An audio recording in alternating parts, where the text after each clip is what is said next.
Viral di media sosial, sebuah video memperlihatkan sepasang remaja putra dan putri tengah jongkok dan disiram air oleh seorang pria.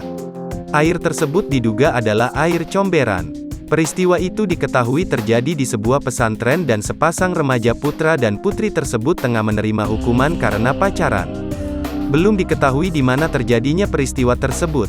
Namun video yang diunggah akun Instagram @video_medsos itu banyak mendapat komentar warganet. "Aduh itu baunya sampai sini," ujar warganet.